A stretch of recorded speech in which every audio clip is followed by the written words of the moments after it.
क्या आपको पता है कि भारत में हर साल लोग इतना टोल टैक्स भरते हैं जितना कि पाकिस्तान जैसे देश का कुल रक्षा बजट भी नहीं है। अब आपके मन में आएगा कि आखिर ये टोल होता क्या है, तो मैं आपको बता दूं कि हर व्हीकल को एक जगह से दूसरी जगह जाने के लिए टोल टैक्स चुकाना पड़ता है और ये टोल आपकी दूरी और डेस्टिनेशन पर डिपेंड करता है। कहीं के लिए टैक्स 100 रुपए लगता है तो कहीं के लिए 200 रुपए भी देना पड़ता है और टैक्स के रूप में वसूले गए इन्हीं रुपयों की मदद से सरकार सड़क बनाने में लगी लागत की वसूली करती है। टोल टैक्स केवल 2 एक्सल या उससे अधिक एक्सल वाले वाहनों पर ही लगता है। अब आप सोचोगे कि भैया ये एक्सल क्या वाला है, तो मैं आपको बता दूं कि किसी भी वाहन के दोनों साइड के पहियों को लोहे की जो रॉड जोड़ती है उसको ही एक्सल बोला जाता है। जैसे कि कार, बस, ट्रक या फिर उससे भी बड़े वाहन। सरकार टोल टैक्स के पैसों से सड़कों का निर्माण और उनका रखरखाव करती है और गवर्नमेंट रूल के अकॉर्डिंग किन्हीं 2 टोल प्लाजाओं के बीच की दूरी 60 किलोमीटर से कम नहीं हो सकती और इस टैक्स को इनडायरेक्ट टैक्स की कैटेगरी में रखा जाता है, जो कि सिर्फ नेशनल हाईवेज, टनल्स, एक्सप्रेसवेज या फिर बस हाईवेज पर ही लगता है और इस टैक्स को NHAI यानी कि national highways authorities of India वसूलता है। अब यहाँ पर टोल टैक्स भी 2 तरह का होता है। पहला स्टेट हाईवे टोल टैक्स जिसको कि STX बोला जाता है और दूसरा नेशनल हाईवे टोल टैक्स जिसको कि हम NTX के नाम से जानते हैं। स्टेट हाईवे टोल टैक्स उन हाईवे वाली सड़कों पर वसूला जाता है जो कि एक ही राज्य में एक स्टेट को दूसरी स्टेट से जोड़ती हैं। वहीं नेशनल हाईवे टोल टैक्स उन हाईवे वाली सड़कों पर लगता है जिसमें कि एक राज्य से दूसरे राज्य की ओर जाते हैं। और आपको जानकर हैरानी होगी कि इन टोल प्लाजा से हर साल लगभग 60,000 करोड़ की वसूली की जाती है, जिसका कि साल 2030 तक 1,30,000 करोड़ तक पहुंचने की पूरी उम्मीद है। और जाहिर सी बात है कि ये सारा पैसा साफ तौर पर सरकार की पॉकेट में जाता है।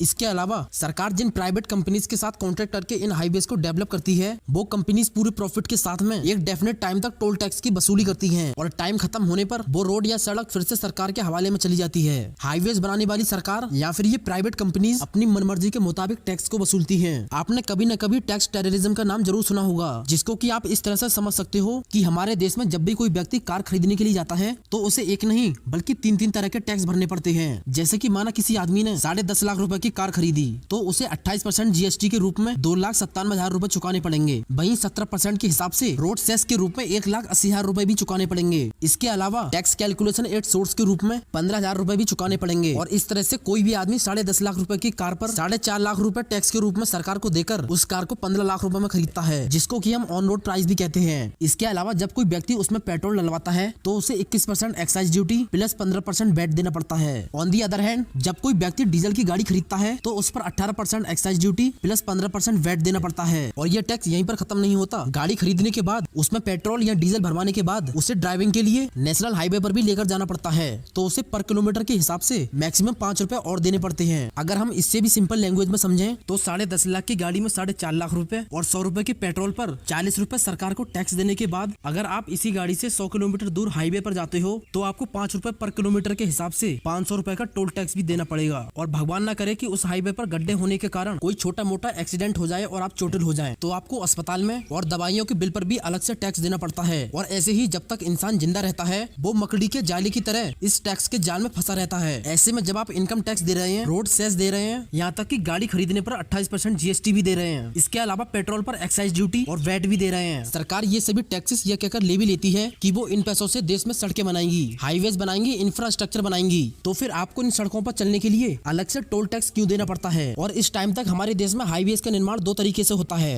पहला है पब्लिक फंडेड और दूसरा है प्राइवेट इन्वेस्टमेंट, जिसमें कि हाईवेज के निर्माण एक प्राइवेट कंपनी के द्वारा किया जाता है। ऐसे में सरकारें प्राइवेट कंपनीज के साथ में एक कॉन्ट्रैक्ट साइन करती हैं, जिससे कि process build operate and transfer कहते हैं। इसमें एक प्राइवेट कंपनी पहले अपने खर्चे से एक हाईवे का निर्माण करती है, फिर टोल टैक्स वसूलने से अपनी लागत को वसूल करती है और अपना अच्छा प्रॉफिट कमाकर वो इस हाईवे को सरकार को सौंप देती है। यहाँ तक तो सब कुछ समझ आता है, लेकिन प्रॉब्लम तब होती है जब टोल टैक्स वसूलने का ये सिलसिला 30 साल तक चलता रहता है और खत्म होने का नाम नहीं लेता। गवर्नमेंट और ये प्राइवेट कंपनीज 5 से 6 सालों में अपनी पूरी लागत वसूलने के बाद भी कई सालों तक कॉन्ट्रैक्ट होने के कारण लोगों से ऐसे ही मनमर्जी के मुताबिक टोल टैक्स वसूलती रहती हैं। एग्जाम्पल के तौर पर आप ऐसे समझ सकते हो कि साल 2001 में एक DND हाईवे का निर्माण किया गया था जो कि दिल्ली को नोएडा सिटी से जोड़ता था। ये हाईवे सरकार की ही एक कंपनी ने बनाया था, जिस पर कि जब 408 करोड़ का खर्चा हुआ था, लेकिन कॉन्ट्रैक्ट के तहत ये कंपनी साल 2015 तक कुल 1400 करोड़ रुपए का टोल टैक्स वसूल चुकी थी, जो कि इसकी मेन लागत से 1000 करोड़ ज्यादा था। और जब ये मामला इलाहाबाद हाईकोर्ट में पहुंचा तब जज ने 2015 में लोगों से टोल टैक्स वसूलने पर रोक लगा दी कि ये इलीगल है। और जब लागत के बराबर टोल टैक्स वसूला जा चुका है तो फिर आगे का टोल टैक्स वसूलने का कोई सवाल ही नहीं। और अब ये DND सड़क पूरी तरह से फ्री हो चुकी है, जिस पर कि आज कोई भी टैक्स नहीं वसूला जाता है। और तब शायद इसका मुद्दा हाई कोर्ट में नहीं गया होता तो वो कंपनी आज भी इस रोड पर लोगों से टैक्स वसूल रही होती। लेकिन इसके बाद में इस सड़क में काफी बदलाव आ गया। जब तक इस सड़क से टोल टैक्स वसूला जाता था तब तक तक ये पूरी तरह से ठीक थी, और अगर आप आज इस सड़क पर जाओगे तो ये सड़क पूरी तरह से आपको टूटी फूटी मिलेगी, जिसमें कि आपको बहुत सारे गड्ढे दिखाई देंगे और इस पर ना तो कोई डिसिप्लिन होगा। वो आपको ऐसी ही लगेगी जैसे कि भारत की कोई भी नॉर्मल टूटी फूटी सड़क होती है। टोल टैक्स देते टाइम ये जरूर था कि इसकी क्वालिटी काफी बढ़िया थी,